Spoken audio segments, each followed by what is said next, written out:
आज का विषय है चूल्हे की राख।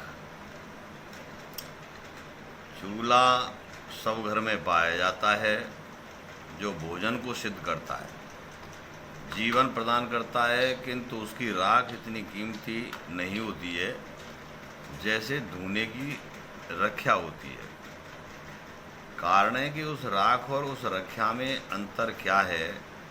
भोजन बनाना भी एक यज्ञ के समान है तथा धूना लगाना भी एक तपस्या है, यह भी एक यज्ञ है। भोजन यदि भगवान की सेवा में बनता है तो वह वही धूना हो जाता है, और मात्र अपने परिवार व बिना साधना के भोजन चूल्हे पर बनता है तो वह राख ही राख है।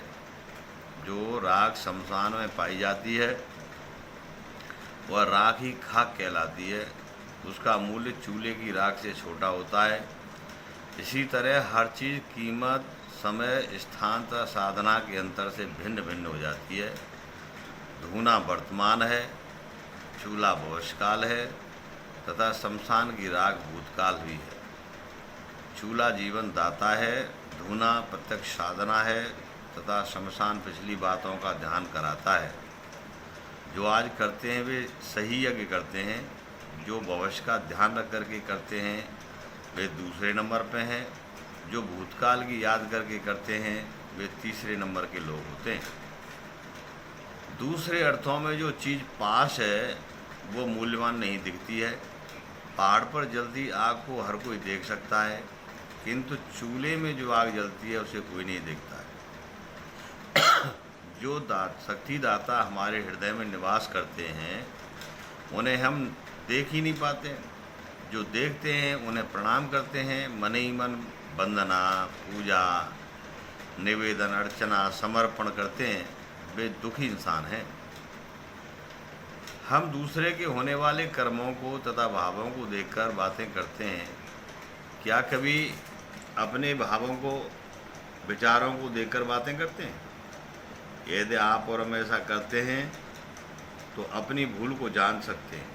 औरों में दोष निकालना आसान है, किंतु खुद में दोष निकालना बहुत ही कठिन है। दूसरों के कर्मों पर टीका टिप्पणी करना हमें प्रिय है, किंतु अपने बारे में कुछ कहना सुनना कितना प्रिय है इसका एहसास तो खुद से बातें करके ही समझा जा सकता है। जो पास में होने वाले अपने हृदय की घटना को जानते हैं वही प्रकृति और परमात्मा के रहस्य को जानते हैं। जैसा खुद में होता है वैसा ही संसार में हो रहा है। जो इंसान प्रेम करते हैं वे प्रेम को जानते हैं, जो दुख देते हैं वे दुख ही भोगते हैं। जैसा सोचा वैसा ही प्रतिध्वनि हो रहा है। एक ही अग्नि सब रूपों में है, किंतु देश काल के कारण उसकी महिमा अलग अलग बताई गई है। वाणी एक ही है, किंतु सतोगुण, रजोगुण, तमोगुण के तरह तरह का प्रभाव दिखाती है।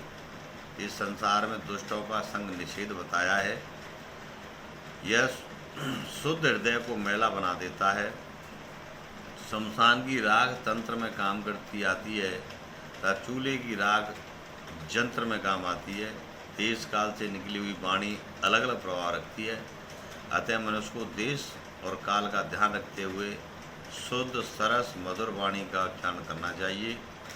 शब्दों में समाया भाव ही सत्य प्रमाण है। कर्म को प्रधान बताया गया है। ज्ञान शुद्ध करने वाला है, भक्ति परमानंद को देने वाली है।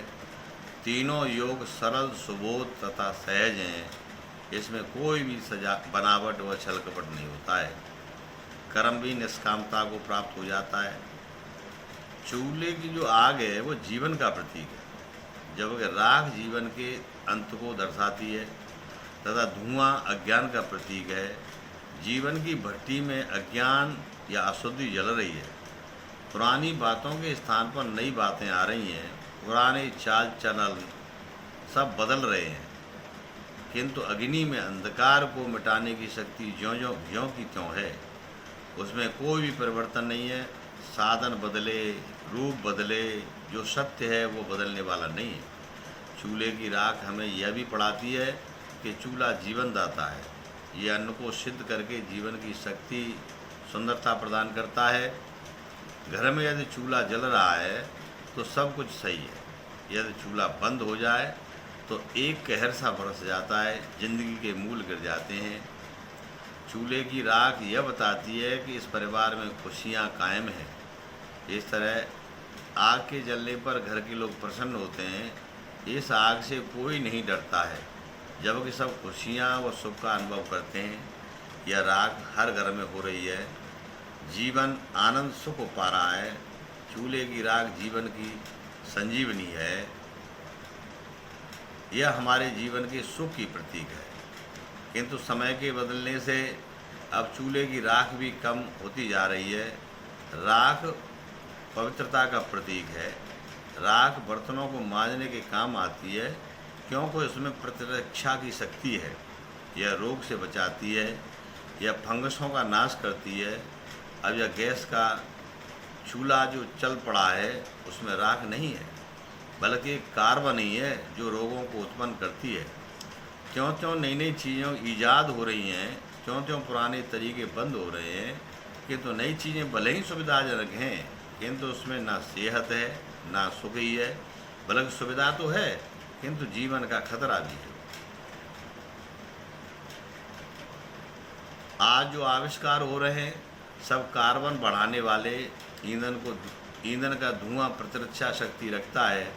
वृक्षों का भोजन है, किंतु गैस उठने वाला तत्व पेड़ की जान ले रहा है। इससे प्रकृति को खतरा है। आदमी जहर खा रहा है। पुराने तरीके जीवन, स्वास्थ्य, सेहत तथा वातावरण के सहायक हैं। आज आधुनिक साधन सुविधाजनक तो है, किंतु खतरा भी बढ़ता ही जा रहा है।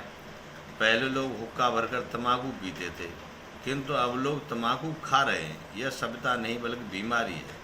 रोग को निमंत्रण देना है, यह सभ्यता नहीं कलंक है। आज के विचारों के क्रम में नमस्कार।